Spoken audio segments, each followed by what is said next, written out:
The most devastating financial and the psychological mistake of your career will not be a bad stock market investment.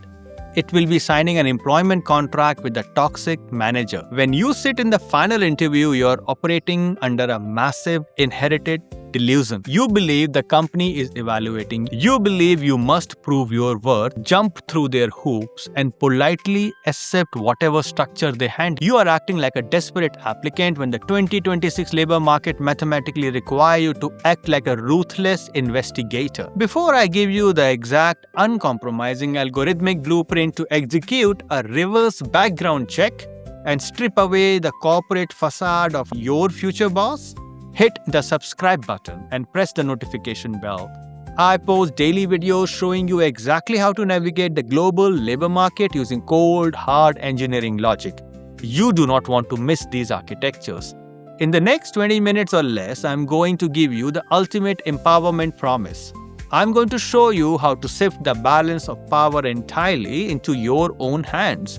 I will show you how to audit a manager's digital footprint, how to execute back-channel reference checks without burning bridges, and how to weaponize the reverse interview to expose their true psychological safety parameters. Grab a notebook, it is time to stop begging for a job and start auditing the person who will control your daily existence. Welcome back, I'm Dr. HR. To understand why my approach to the career transition is aggressively different from the generic HR advice you read on a corporate blogs, you must understand my underlying architecture.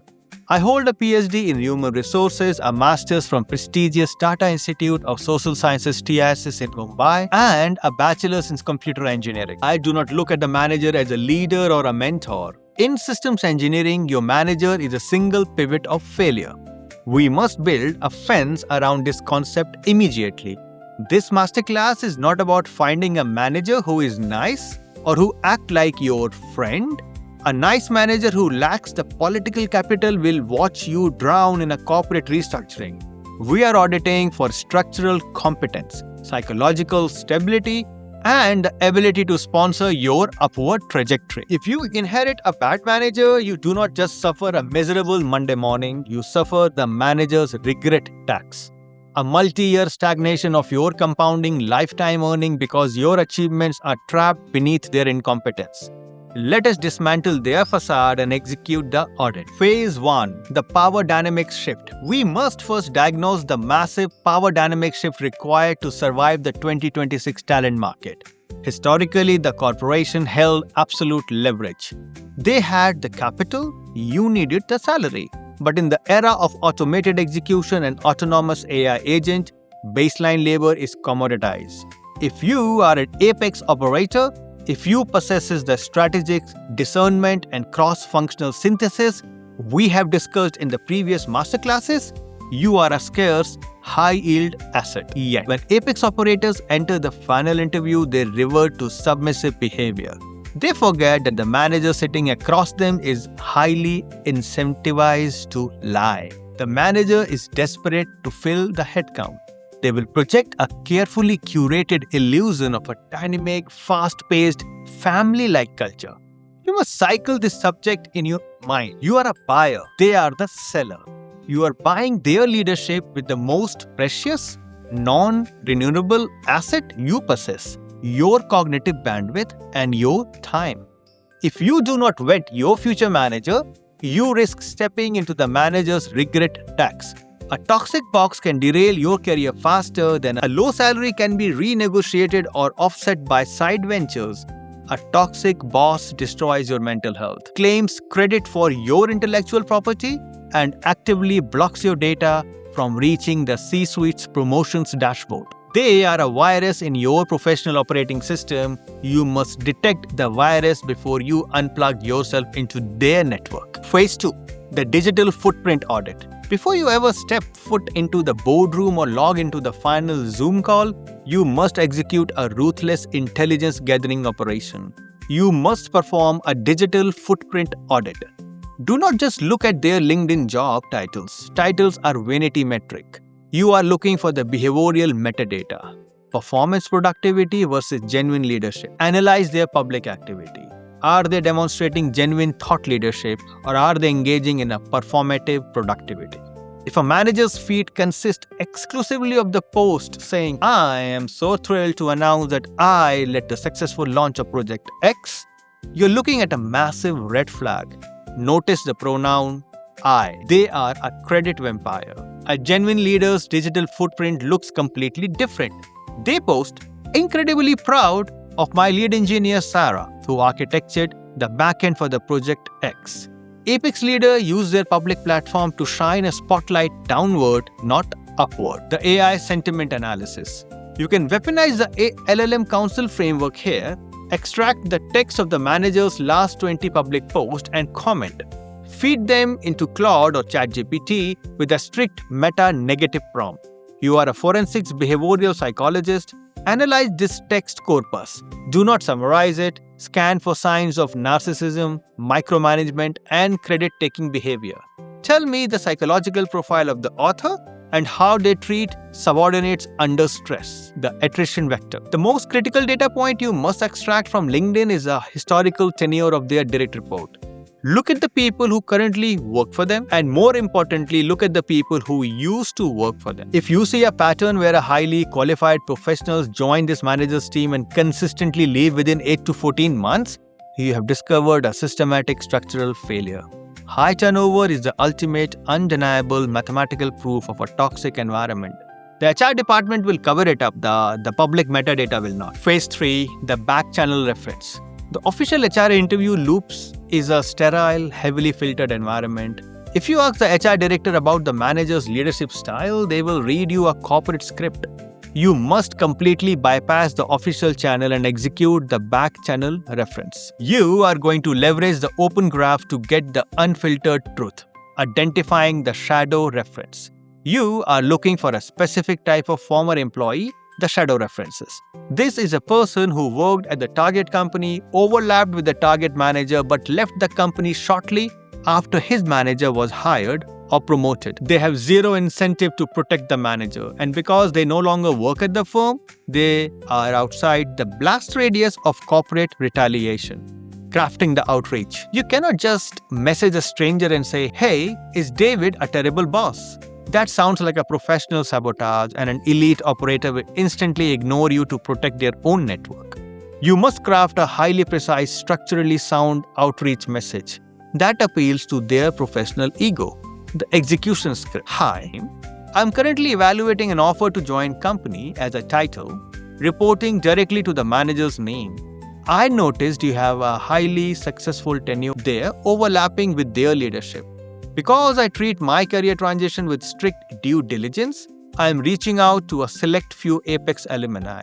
I would deeply value 5 minutes of your candid insight on their management style and the operational reality of the team. All communications will remain strictly confidential." Decoding the silence.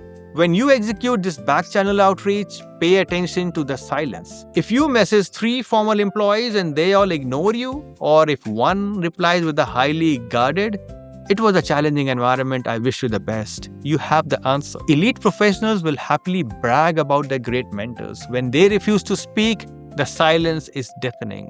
The alarm bell should be ringing. Phase 4. Reverse interview infiltration. You have gathered the external data, now you must test the subject in real time. We arrive at the final interview. Most candidates waste the end of the interview when the manager asks, "Do you have any questions for me?" The amateur asks, "What is the culture like?" Or "What does a typical day look like?" Those are weak, submissive questions that invite generic, rehearsed lies.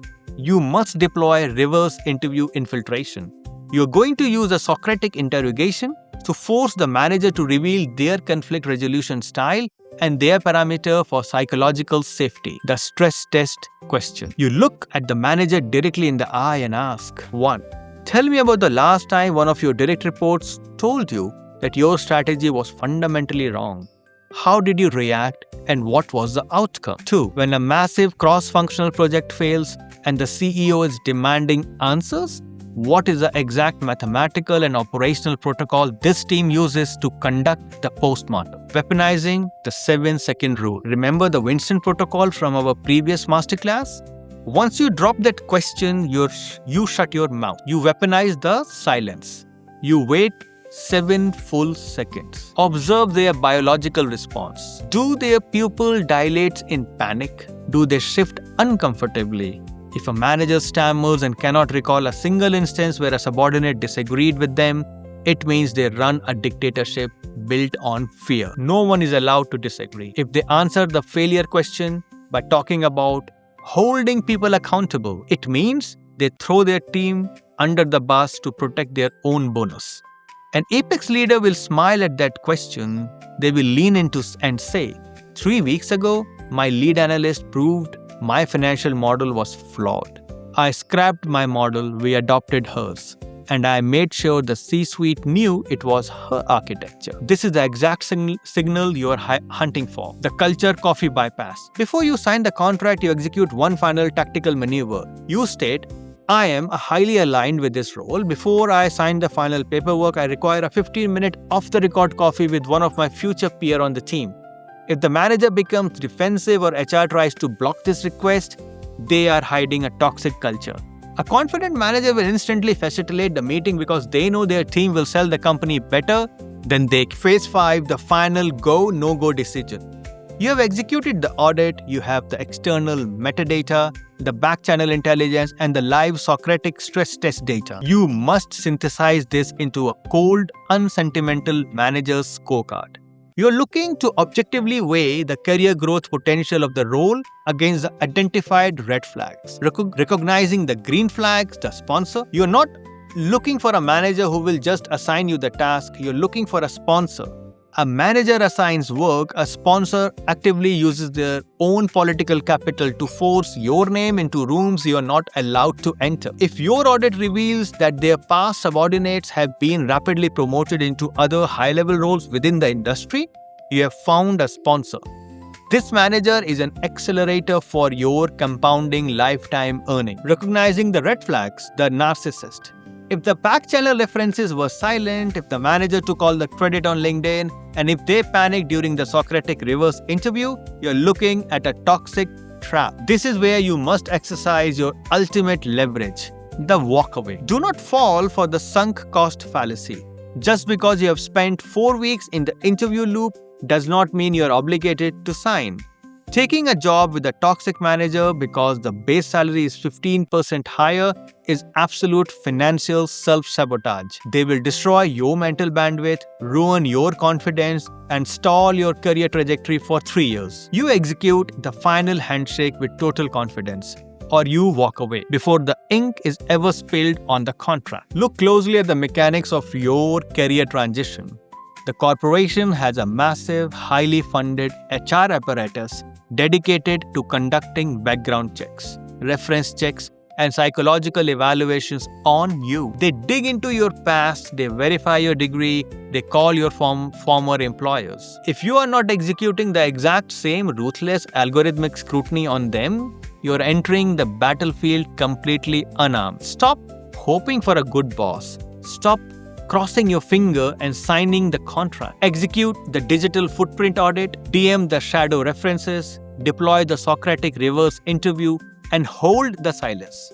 You are the architect of your own career. Do not hand the blueprint over to an incompetent manager. Audit the system, execute the leverage, and I'll see you at the top.